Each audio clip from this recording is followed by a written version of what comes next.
ஆண்டவராகிய இயேசுவின் நாமத்தினாலே கூடி வந்திருக்கிறதான சபை மக்கள் யாவருக்கும், இந்த வார்த்தைகளை கேட்டுக்கொண்டிருக்கிறதான ஒவ்வொருவருக்கும் என்னுடைய அன்பின் நல்வாழ்த்துக்களை நான் தெரிவித்துக் கொள்கிறேன்.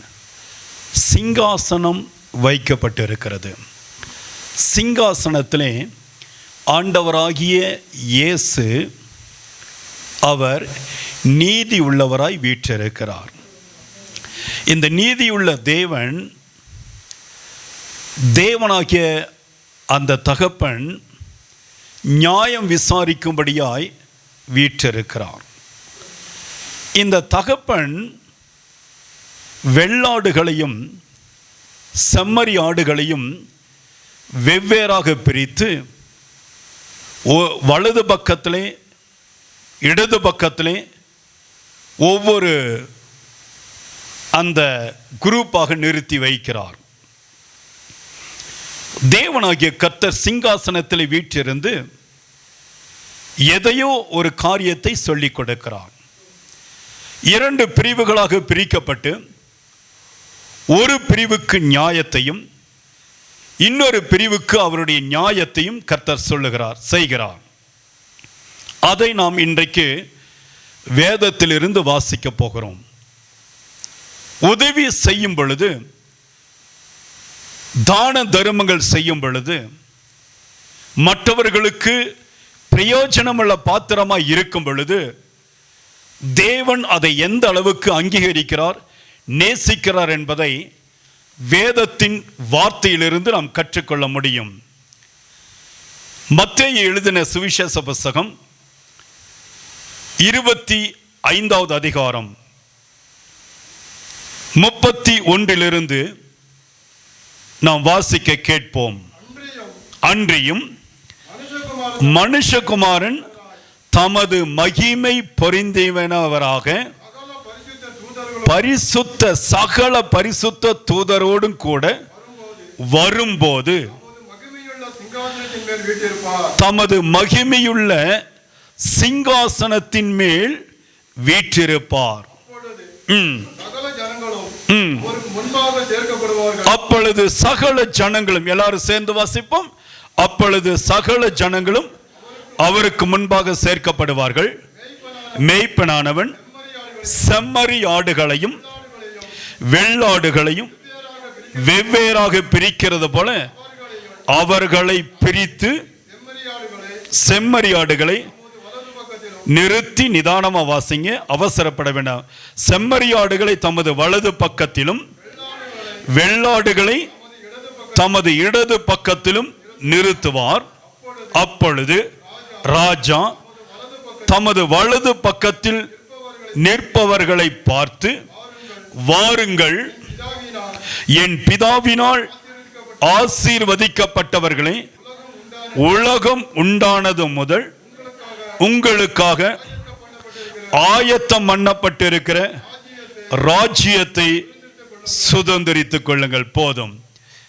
தேவனாகிய கர்த்தர் நியாயம் விசாரிக்கிறவராய், நீதி செய்கிறவராய், நன்மை செய்தவர்களை பார்க்கிறவராய் இங்கே சிங்காசனத்தில் வீற்றிருக்கும் பொழுது ஒரு காரியம் நடைபெறுகிறது. அதைத்தான் இங்கே வேதம் சுட்டி காண்பிக்கிறது. மனுஷகுமாரன் தம்முடைய மகிமையை பொருந்தினவராய் சகல பரிசுத்த தூதரோடு கூட வரும் பொழுது தமது மகிமையுள்ள சிங்காசனத்தின் மேல் வீற்றிருப்பார். சகல ஜனங்களும் அவருக்கு முன்பதாக சேர்க்கப்படுவார்கள். கவனியுங்கள், தேவனுடைய பிள்ளைகள், ரட்சிக்கப்பட்டவர்கள், ரட்சிக்கப்படாதவர்கள், தேவனை எதிர்த்தவர்கள், குத்தினவர்கள், அவரை குறித்து புறம்பாய் சொன்னவர்கள், எல்லா ஜனங்களும் தேவனுக்கு முன்பதாக சேர்க்கப்படுவார்கள்.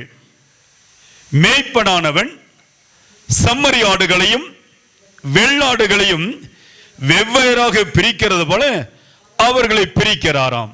கவனிங்க, செம்மறி ஆடுகளையும் வெள்ளாடுகளையும் இரண்டு பிரிவாக பிரித்து வலது பக்கத்திலே ஒரு பிரிவையும் இடது பக்கத்திலே ஒரு பிரிவையும் நிறுத்தி வைக்கிறார்கள். தேவனாகிய கர்த்தருடைய பிள்ளைகள், இங்கே ஒரு சத்தியத்தை நாம் ஆழமாக அறிந்து கொள்ள வேண்டும். தேவனாகிய கர்த்தர் ஆதி முதல் ஆயத்தம் பண்ணப்பட்டு இருக்கிற அந்த ராஜ்யத்தை உங்களுக்காக சுதந்திரித்துக் கொள்ளும்படியாக கர்த்தர் வைத்திருக்கிறார். நாம் சுதந்திரித்துக் கொள்ளும்படியாக ஆண்டவர் தெரிந்து வைத்திருக்கிறார். அந்த சுதந்திரித்துக் கொள்ளும்படியாக ஆயத்தம் பண்ணப்பட்டிருக்கிறதான அந்த ராஜ்யத்தை யார் பெற்றுக்கொள்ள முடியும், அந்த ராஜ்யத்திற்குள்ளாக யார் கடந்து செல்ல முடியும் என்று சொல்லி ஒரு வார்த்தை சொல்லுகிறது. கவனமாய் கேளுங்கள். யார் அதற்குள்ளாக போக முடியும்? அநேகர் நினைக்கிறார்கள், நான் தேவனுடைய ஆலயத்திற்கு சரியாய் வந்தால் தேவனுடைய ராஜ்யத்தை சுதந்திரித்துக் கொள்ள முடியும். உண்மைதான். நான் ஆண்டவருக்கு காணிக்கை கொடுத்தால், தசம பாகம் கொடுத்தால், அல்லது வேதத்தை மனப்பாடம் செய்தால், ஏதோ ஒரு விதத்திலே இப்படி எல்லாம் நாம் நினைத்து கொண்டிருக்கிறோம். ஆனால் கர்த்தருடைய வார்த்தை இங்கே திட்டமாய் நமக்கு சொல்லிக் கொடுக்கிற ஒரு காரியம் என்ன? 35வது வசனத்திலிருந்து வாசிப்போம். எல்லாரும் சேர்ந்து வாசிங்க. பசியாய் இருந்தேன், எனக்கு போஜனம் கொடுத்தீர்கள். தாகமாய் இருந்தேன், என் தாகத்தை தீர்த்தீர்கள். அந்நியனாய் இருந்தேன், என்னை சேர்த்துக் கொண்டீர்கள். வஸ்திரம் இல்லாதவனாய் இருந்தேன், எனக்கு வஸ்திரம் கொடுத்தீர்கள். வியாதியாய் இருந்தேன், என்னை விசாரிக்க வந்தீர்கள். காவலில் இருந்தேன், என்னை பார்க்க வந்தீர்கள் என்பார். இந்த ரெண்டு குரூப் இருந்தாங்கல்ல, வலது பக்கத்தில் ஒரு குரூப் நின்றுட்டு இருக்காங்க, இடது புறத்தில் ஒரு பிரிவினர் நின்று கொண்டிருக்காங்க. இந்த ரெண்டு பேரையும் பார்த்து தேவனாகிய கர்த்தர் என்ன சொல்லுகிறார்? வலது பக்கத்தில் நிற்பவர்களை பார்த்து ஒரு காரியத்தை சொல்லுகிறார். நான் பசியா இருந்தப்பா நீங்க எனக்கு என்ன செஞ்சீங்க? என்னுடைய பசியை தீர்த்தீங்க, எனக்கு சாப்பாடு கொடுத்தீங்க, போஜனம் கொடுத்தீங்க, என்னுடைய பசியை ஆற்றினீங்க. நான் பசியா இருக்கும் பொழுது என் பக்கத்திலே அரவணைப்போடு வந்து என் முக வாடலை பார்த்து எனக்கு நீங்க என்ன செஞ்சீங்க? சாப்பாடு கொடுத்தீங்க. சாப்பாடு கொடுப்பது என்பது அவ்வளவு ஒரு மேன்மையான காரியம். யாராவது தர்மம் எடுத்து பிழைக்கிறவர்கள் நம்முடைய வீட்டுக்கு யாராவது வந்தால் அவர்களை நீங்கள் அசட்டையா எண்ணி விடாதீங்க, அவர்களை ஏதோ ஒரு தர குறைவாய் நினைத்து விடாதீர்கள். அவர்களும் ஒரு காலத்திலே நல்ல விதத்தில் இருந்தவர்கள் தான் இருந்திருப்பார்கள். ஏதோ குடும்ப சூழ்நிலையின் நிமித்தமாக, பிரச்சனை நிமித்தமாக, அந்த வறுமை நிமித்தமாக இப்படிப்பட்டதான தர்மம் எடுத்து பிழைக்கக்கூடியதான அந்த சூழ்நிலைக்கு தள்ளப்பட்டு இருப்பார்கள். பசி வரும் பொழுது ஒரு மனிதனுடைய வாழ்க்கையில எவ்வளவு பாடுகள் தெரியுமா? பசியோடு இருந்து பாருங்கள், அப்பொழுதுதான் அதனுடைய கடினம், அதனுடைய வேதனை அதிகமாய் புரியும். பசியோடு இருக்கும் பொழுது நம்முடைய இருதயத்திலே, நம்முடைய உள்ளத்திலே என்னென்னமெல்லாம் தோன்று தெரியுமா? ஒருவேளை சோற்றுக்காக எத்தனை பேர் இன்றைக்கு கண்ணீர் வடிக்கிறாங்க, கவலைப்படுறாங்க. சில இடங்களில் நான் போய் பார்த்திருப்பேன், ஹோட்டல்ல போடுற அந்த சாப்பிட்ட மீதி மிச்சம் இருக்குதுல்ல, அதை கொண்டு வந்த இலையோடு அந்த குப்பை தொட்டியில போடும் பொழுது அந்த அந்த பசி தாங்க முடியாதபடி அதை போய் எடுத்து அந்த குப்பை தொட்டியிலே பல நேரத்தில் ஈ மொய்க்கும், அசுத்தம் இருக்கும், பல நேரத்தில் என்னென்னமோ பலவிதமான சூழ்நிலைகள் இருக்கும். ஆனா பசியின் கொடுமை தாங்க முடியாதபடி ஒருவர் ஓடி போய் அந்த இலையை பிரித்து அதில் இருக்கிற அந்த மீதி இருக்கிற அந்த துணிக்கு எடுத்து சாப்பிடுறாங்கள, அதை போல ஒரு வேதனை யாருக்குமே கிடையாது. அதை போல ஒரு வேதனை எதுவுமே இருக்காது. அப்படிப்பட்டதான சூழ்நிலையில் இருக்கும் பொழுது பசியா இருந்த நான் ஸ்தோத்திரம், எனக்கு நீங்க சாப்பாடு கொடுத்தீங்க அப்படின்னு கர்த்தர் அங்கே ஒரு வசனத்தை சொல்லுகிற, பசியாயிருந்தேன் எனக்கு என்ன செய்தீர்கள், போஜனம் கொடுத்தீர்கள், தாகமாயிருந்தேன் என் தாகத்தை தீர்த்தீர்கள், அந்நியனாயிருந்தேன் என்னை சேர்த்து கொண்டீர்கள், வஸ்திரம் இல்லாமல் இருந்தேன் எனக்கு வஸ்திரம் கொடுத்தீர்கள், வியாதியாயிருந்தேன் என்னை விசாரிக்க வந்தீர்கள், காவலில் இருந்தேன் என்னை பார்க்க வந்தீர்கள். எத்தனை பார்த்தீங்களா? இதெல்லாம் எதற்கு சமம்? உதவி செய்வது. ஒரு மனிதனை நேசிப்பது என்பது சொந்தக்காரராக இருந்தா தான் நான் நேசிப்பேன் என்று யாரும் சொல்லக்கூடாது. யாராக இருந்தாலும் சரி, அந்நியராக இருந்தாலும் சரி, உறவுகள் என்று சொல்லி மட்டுமல்ல, அந்நிய பிள்ளைகளாக இருந்தாலும் சரி, நம்முடைய வீடு தேடி வந்தால் ஏதோ ஒரு விதத்திலே அவர்களுக்கு உதவி செய்ய வேண்டும். நம்முடைய இணைந்த கரங்கள் ஊழியத்தில் கூட பல ஆண்டுகள், ஏறக்குறைய 25 ஆண்டுகளுக்கு மேலாக ஒவ்வொரு வருடமும் நாம் உதவி செய்து கொண்டே வருகிறோம். வஸ்திரத்தை நாம் கொடுக்கிறோம், புதிய ஆடைகளை வாங்கி நாம் திக்கற்றவர்களுக்கு, ஏழைகளுக்கு, விதவைகளுக்கு நாம் கொடுத்து கொண்டு இருக்கிறோம். அது மட்டுமல்ல, ஒருவேளை உணவு என்று சொல்லி ஏதாவது ஒரு விதத்தில் உதவி செய்ய வேண்டும் என்று சொல்லி ஏழைகளுக்கு நாம் அவ்வப்பொழுது உணவுகளை கொண்டு போய் நாம் கொடுக்கிறோம். இதெல்லாம் ஏன் செய்கிறோம் என்று சொன்னால், தான தர்மம் செய்யும் பொழுது தேவனாகிய கர்த்தர் அதை பார்க்கிறவராயிருக்கிறார். அல்லேலூயா. 37 வாசிச்சு பாருங்க. அப்பொழுது நீதிமான்கள், நல்ல சத்தமா வாசிங்க. ஆண்டவரே,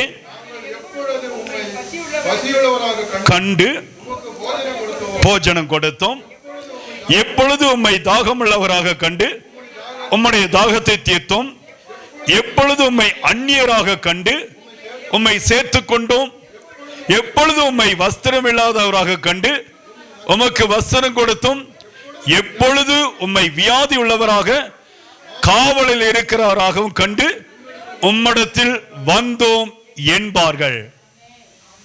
பல நேரத்தில் நம்ம செய்கிற உதவி நமக்கே தெரியாது. என்ன உதவி செஞ்சோம் அது நம்ம மறந்திருப்போம். ஆனால் கர்த்தர் அதை ஞாபகத்தில் வைத்திருக்கிறவராய் இருக்கிறார். நீங்கள் செய்கிறதான சின்ன சின்ன தான தர்மங்கள், சின்ன சின்ன உதவிகள் ஒருவேளை நீங்க மறந்திருக்கலாம், ஆனால் அதை தேவனாகிய கர்த்தர் கணக்கிலே எழுதி வைத்திருப்பார். நாட்கள் வரும் பொழுது, நேரம் வரும் பொழுது அதற்குண்டான பிரதிபலனை உங்களுக்கு கொடுப்பார். ஆண்டவர் கொடுக்காமல் விடவே மாட்டார். நீங்க பஸ் ஸ்டாண்ட்ல போகும் பொழுது, ரயில் நிலையத்தில், ரயில்வே ஸ்டேஷனுக்கு போகும் பொழுது பல ஏழைகளை பார்க்க முடியும். சில நேரத்தில் ஆலயங்களிலே கூட, ஆலயம் முடிந்து வெளியே வரும் பொழுது சில பேர் தர்மம் எடுத்துக்கொண்டு இருப்பாங்க, வஸ்திரம் இல்லாமல் இருப்பாங்க.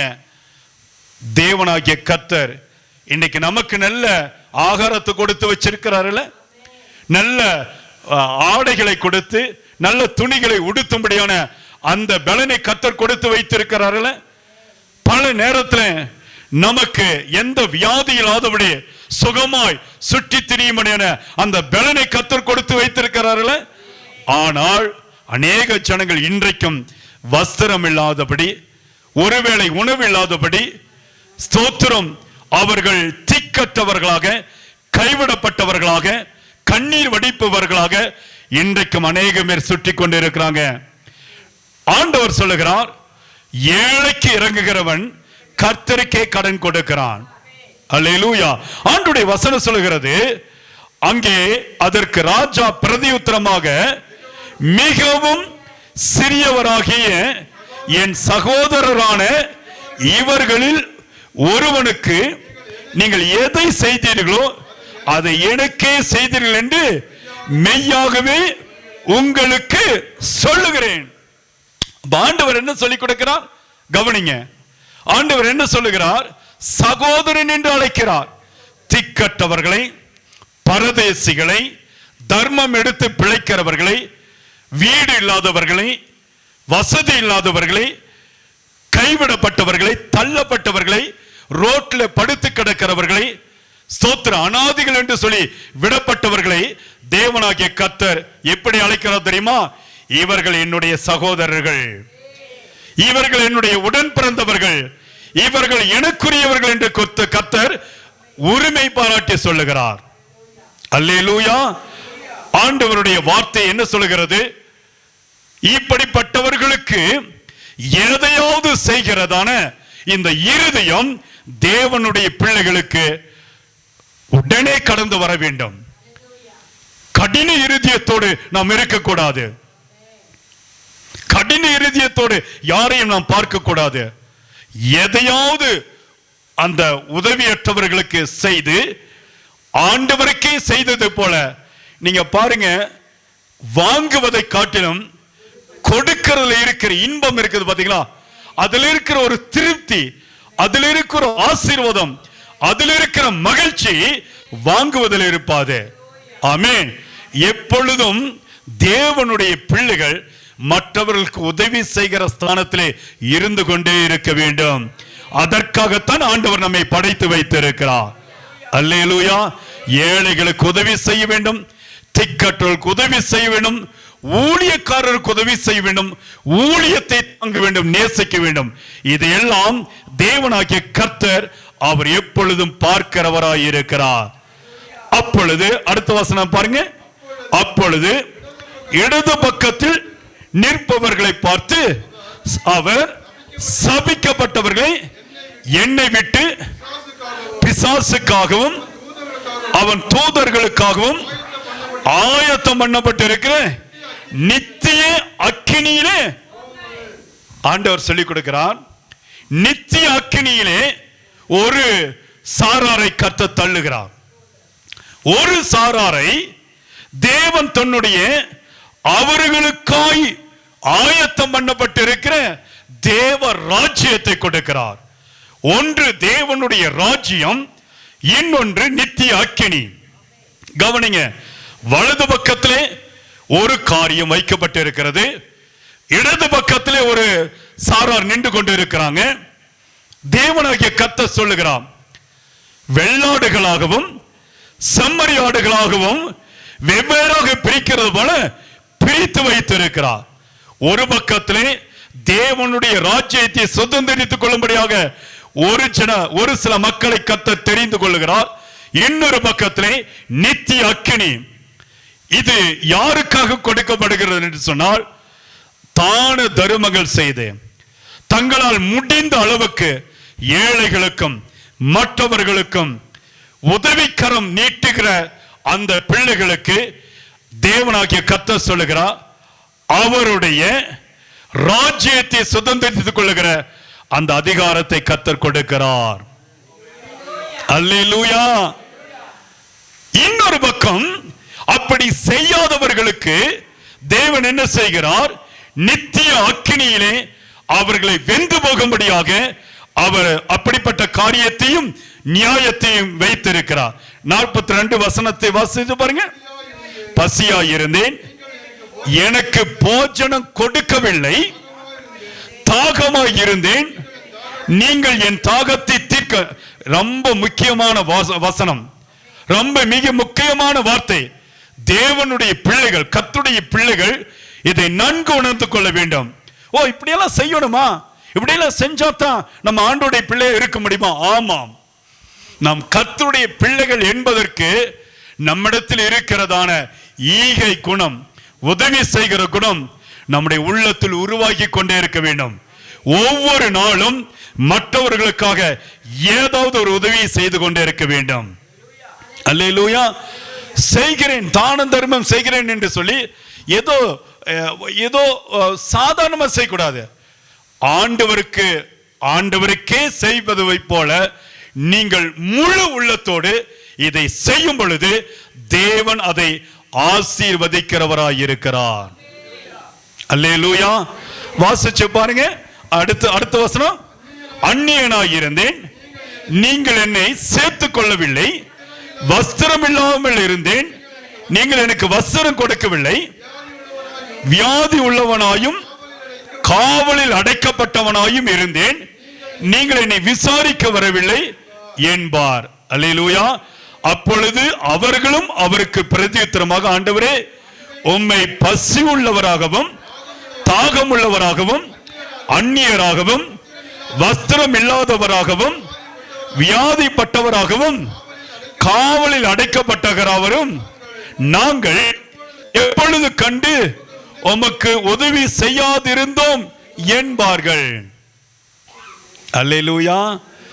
ரெண்டு கூட்ட ஜனங்களை ஆண்டவர் இங்கே காண்பிக்கிறாருங்க. பிரதர்ஸ், சிஸ்டர், கவனிங்க. ரெண்டு கூட்ட ஜனங்கள். ஒன்று உதவி செய்கிறதான ஒரு சாரார், இன்னொருவர் உதவி செய்ய மனமில்லாதவர்கள்.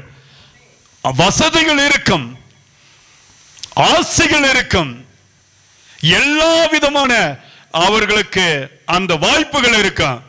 ஆனால் மனம் இருக்காது, இருதயம் இருக்காது. எனக்கு அன்பான தேவ பிள்ளைகளே, நீங்க எவ்வளவுதான் வசதி இருந்தாலும் நீங்கள் உதவி செய்யாமல் இருந்தால், ஆண்டவருடைய வார்த்தை ஒரு இடத்துல சொல்ல, பொட்டு பூச்சி அரிப்பது போல உங்களுடைய ஆசைகள் அழிந்து போகும். அல்லேலூயா. ஆகவே இருக்கும் பொழுது, உங்களுக்கு வாய்ப்பு இருக்கும் பொழுது, எந்தெந்த விதத்தில் உதவி செய்ய முடியுமோ அதை செய்து விடுங்கள். ஒரு ஏழையை பார்க்கிறோம், ரோட்ல போகும் பொழுது யாராவது ஒருவர் துணி இல்லாம வர்றாங்க. நான் ஒரு முறை ஒரு ரோட்ல போகும் பொழுது ஒரு தாயாரை பார்த்தேன். அப்போ அவங்களுக்கு கிழிந்த ஒரு சேலையை கட்டிக்கிட்டு நடந்து போனாங்க. அப்போ நான் சொன்னேன், அம்மா, இது என்னுடைய வீடு பக்கத்தில் தான் இருக்குது, நீங்கள் வர்றீங்களா, நாங்கள் உங்களுக்கு ஒரு ட்ரெஸ்ஸை கொடுக்குறோம் அப்படின்னு சொன்னோம். வந்தாங்க. நான் என்னிடத்துல இருப்பதிலே, என்னுடைய மனைவி இடத்துல இருப்பதிலே ஒரு நல்ல சாரி எடுத்து அவங்களுக்கு கொடுத்து அனுப்பி வைத்தோம். அல்லேலூயா. ஏன் சொல்கிறேன் அப்படின்னு சொன்னால், நீங்கள் எதை செய்கிறீங்களோ உடனடியாக பரலோகம் அதை ரிஜிஸ்டர் பண்ணி கொள்ளும். ஆமென். அல்லேலூயா சொல்லிருங்களே. ஆகவே உங்களுக்கு திராணி இருக்கும் பொழுது செய்ய மறந்து விட்டீர்கள் என்று சொன்னால், ஆண்டோடைய வசனம் சொல்லுகிறது, அக்கினி கந்தக கடல் அதற்குள்ளாக தள்ளப்படுவார்கள். உங்களுக்கு வசதி இருந்து நீ ஏன் செய்யாம விட்ட? ஒருவேளை அந்த ஏழை ரூபத்துல, அந்த பிச்சைக்காரன் ரூபத்துல, அந்த வறுமையுடைய அந்த மனிதனுடைய ரூபத்துல ஆண்டவரையே நீங்கள் பார்த்திருக்க முடியும். கர்த்தருக்கு நீங்கள் செய்வது போல அதை நினைத்து செய்யும் பொழுது அதை பரலோகம் அங்கீகரிக்கும். அப்படி செய்யல அப்படின்னு சொன்னா ஆண்டவருடைய கோபக்கினை வரும் என்று ஆண்டவருடைய வார்த்தை சொல்லுகிறது. அங்கே வாசிச்சு பாருங்க 45. அப்பொழுது அவர் அவர்களுக்கு பிரதியுத்தரமாக, மிகவும் சிறியவராகிய இவர்களில் ஒருவனுக்கு எதை செய்யாதிருந்தீர்களோ அதை எனக்கே செய்யாதிருந்தீர்கள். அவ்வளவு எவ்வளவு ஒரு மிக முக்கியமான வார்த்தை. நீங்க ஒரு காரியத்தை உங்களுக்கு வாய்ப்பு இருக்கும் பொழுது தட்டி கழித்து இதையே செய்யணும், இதையே உங்களுக்கு செய்யணும்னு சொல்லி நீங்க செய்யாம போனால் ஆண்டவருக்கே செய்யாதது போல. அல்லேலூயா. ஆகவே ரொம்ப ரொம்ப ஜாக்கிரதையா இருக்கணும். ஒரு ஏழை பசியோடு வந்து ஒருவேளை சாப்பாடு இல்லாம எனக்கு கொடுங்கன்னா நீங்க எதையாவது செய்து விடுங்கள், எதையாவது செய்து விடுங்கள்.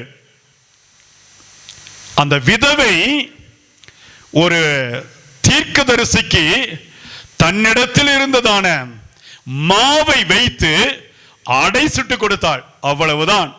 அல்லேலூயா. பஞ்ச காலத்தில் கூட அவளுடைய எண்ணெயும் மாவும் குறைவுபடவில்லை என்று சொல்லி வேதம் நமக்கு சொல்லுகிறது. நான் இங்கே இன்னொருத்தரையும் நான் காண்பிக்க முடியும். இங்கே ஒரு சாட்சியை கூட நான் சொல்ல முடியும்.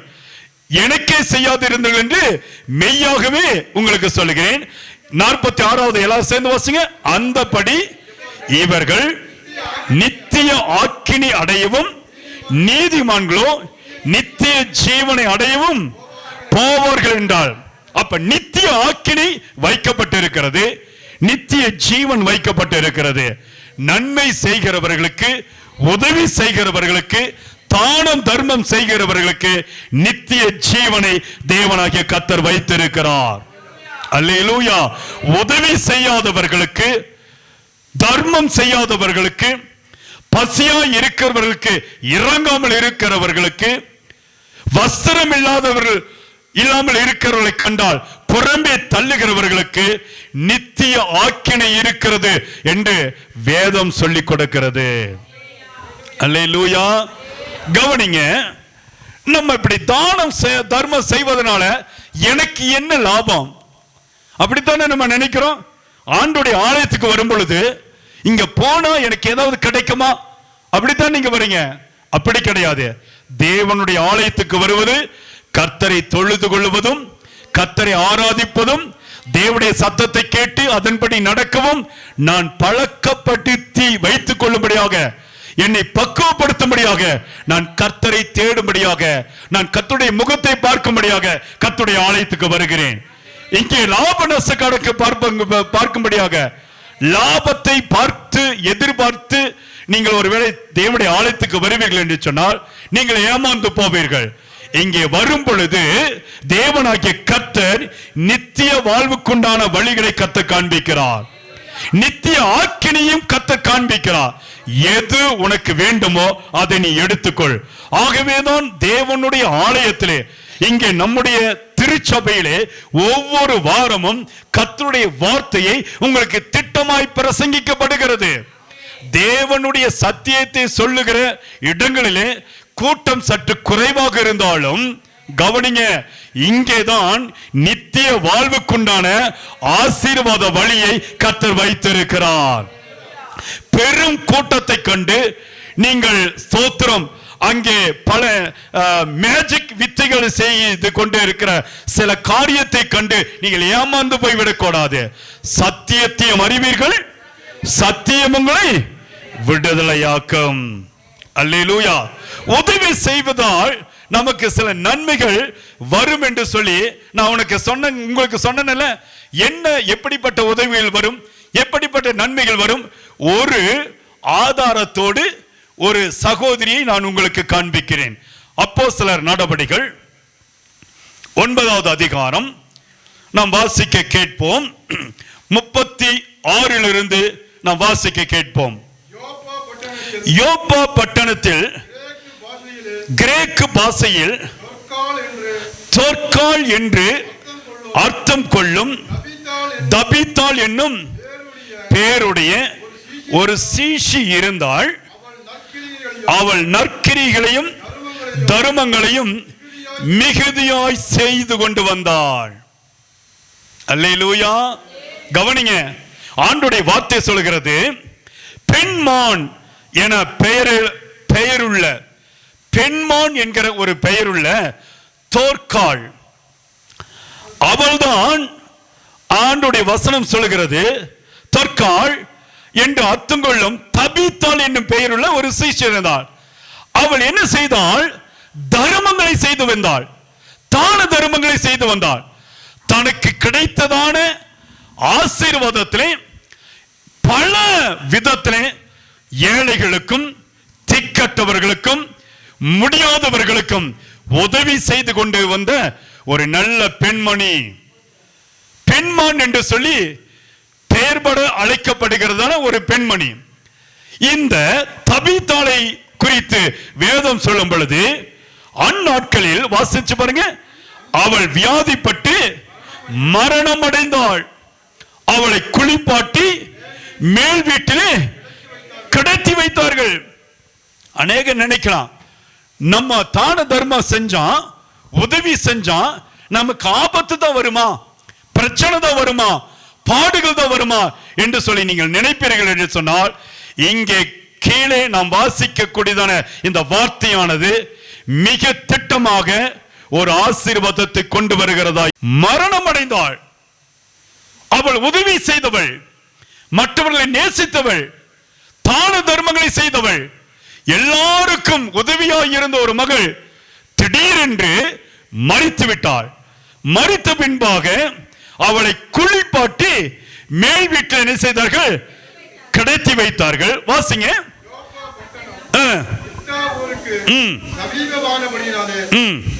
எல்லாரும் சேர்ந்து வாசிங்க. சீசர்கள் கேள்விப்பட்டு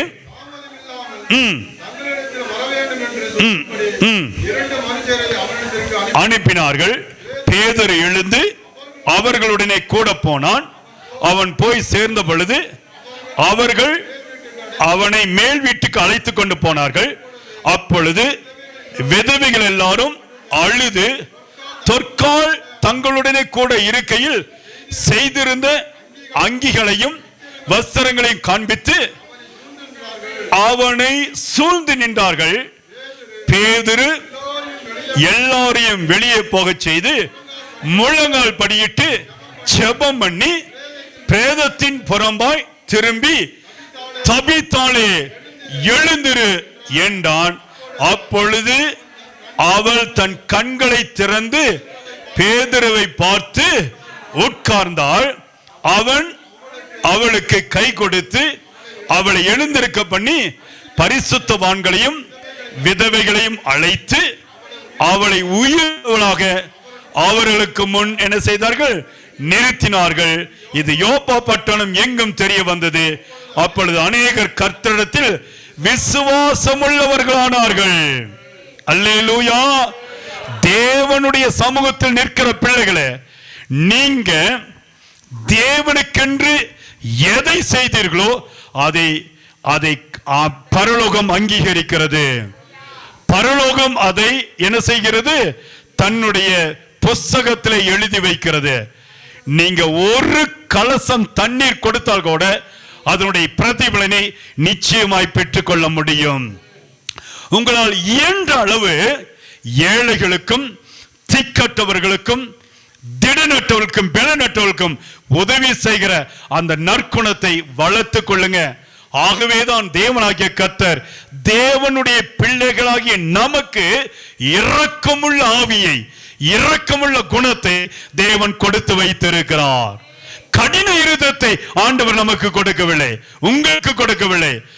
தேவனாகிய கர்த்தர் நல்ல ஒரு இருதயத்தை கொடுத்து, பக்குவப்பட்ட இருதயத்தை கொடுத்து உங்களை உதவி செய்கிற ஸ்தானத்திலே இன்றைக்கு நிலைநிறுத்தி வைத்திருக்கிறார். அல்லேலூயா சொல்லுங்க. அல்லேலூயா. தேவனாகிய கர்த்தருடைய சமூகத்தில் நிற்கிற யாவும் உதவி செய்கிற குணத்தோடு இருக்கும் பொழுது தேவன் நித்திய ஜீவனுக்கு ஏதுவான அந்த வாசல்களை, அந்த வழிகளை நமக்காக திறந்து வைத்திருக்கிறார். அப்படி கையை குறுக்கும் பொழுது, கையை நீட்டாதபடி, உதவி செய்யாதபடி, நேசிக்காதபடி, மற்றவர்களுக்கு அன்பு செலுத்தாதபடி இருக்கிறவர்களுக்கு நித்திய ஆக்கினையையும் கர்த்தர் வைத்திருக்கிறார். அல்லேலூயா. தபித்தாள் தேவ சமூகத்திலே ஒரு நல்ல பண்பற்ற ஒரு மகளாக இருந்தாள். இன்றைக்கு தபித்தாளுடைய ஆவி நமக்கு வர வேண்டும் என்று சொல்லி நான் கர்த்தருக்குள் வாஞ்சியாய் கதறுகிறேன். ஆமென். உதவி செய்கிற குணம் இது நம்முடைய உள்ளத்துல நார்மலா வந்துடணும். மற்றவர்களுக்கு கண்ணீர் வடிக்கும் பொழுது நாம் அழுகணும். மற்றவர்கள் துன்பப்படும் பொழுது அந்த துன்பத்தில் பங்கு கொள்ளணும். மற்றவர்கள் பாடுபடும் பொழுது அந்த பாடுகளிலே நம்மையும் இணைத்துக் கொள்ள வேண்டும். ஒருவருக்கு பிரச்சனை என்று சொன்னால் உடனே ஜெபிக்கிற பிள்ளைகளாய் மாற்றப்பட வேண்டும். அவர்களுக்காய் கதறி கண்ணீர் வடிக்கிறவர்களாய் நம்முடைய இருதயம் எப்பொழுதும் சோத்திரம் ஆயத்தமாய் இருக்க வேண்டும். தேவனாகிய கர்த்தருடைய வார்த்தை சொல்லுகிறது, தேவனுடைய வார்த்தை சொல்லுகிறது. அப்படி செய்த அந்த மகள் மரித்தாள், ஆனாலும் தேவனாகிய கர்த்தர் கைவிடவே இல்லை. அல்லேலூயா. மரித்தாள், ஆனால் பேதுருவை கர்த்தர் அனுப்பி அவளை உயிரோடு எழுப்பினாள். இப்ப இங்க வார்த்தை என்ன சொல்லுகிறது? கர்த்தர் என்ன கற்றுக் கொடுக்கிறார்? இந்த வார்த்தையின்படி நீங்க உதவி செய்தால் ஏதோ ஒரு ரூபத்துல, ஏதோ ஒரு விதத்துல உங்களை தப்புவிக்க தேவனாகிய கர்த்தர் நடுவில் இறங்கி வருவார். அல்லேலூயா. நீங்கள் நன்மை செய்கிற பிள்ளைகளாக இருக்கும் பொழுது உங்க பகுதியில, உங்க வீட்டுல, உங்க உறவுகளுக்கு மத்தியில உங்களை குறித்ததான மதிப்பீடு எப்படி தெரியுமா? இவங்க பிரச்சனைன்னு வந்தா இவங்கிட்ட போய் நின்னா ஏதாவது ஒரு உதவி செய்வாங்க. அல்லேலூயா. இவங்க ஏதாவது ஒரு உதவி செய்வாங்க. இவங்க கை குறுக்க மாட்டாங்க. ஒரு ஆபத்து வரும் பொழுது இவங்களை நம்பி போலாம், இவங்களை நம்பி போலாம் சொல்லி எப்பொழுது உங்களை நம்பி வருகிறார்களோ அப்பொழுது முழுமையான தேவனுடைய பிள்ளைகளாய் நீங்க மாற்றப்பட முடியும். அல்லேலூயா. அந்த அனுபவத்துல இன்றைக்கு நீங்க நின்னு பாருங்க. அப்படி இருக்கும் பொழுது தபீத்தாளுக்கு உயிருக்கு ஆபத்து வந்துச்சு, மரித்து போனாள். மரித்து மேல் வீட்டுல கொண்டு குளிப்பாட்டி வச்சிட்டாங்க, பிணமா கிடந்தாள்.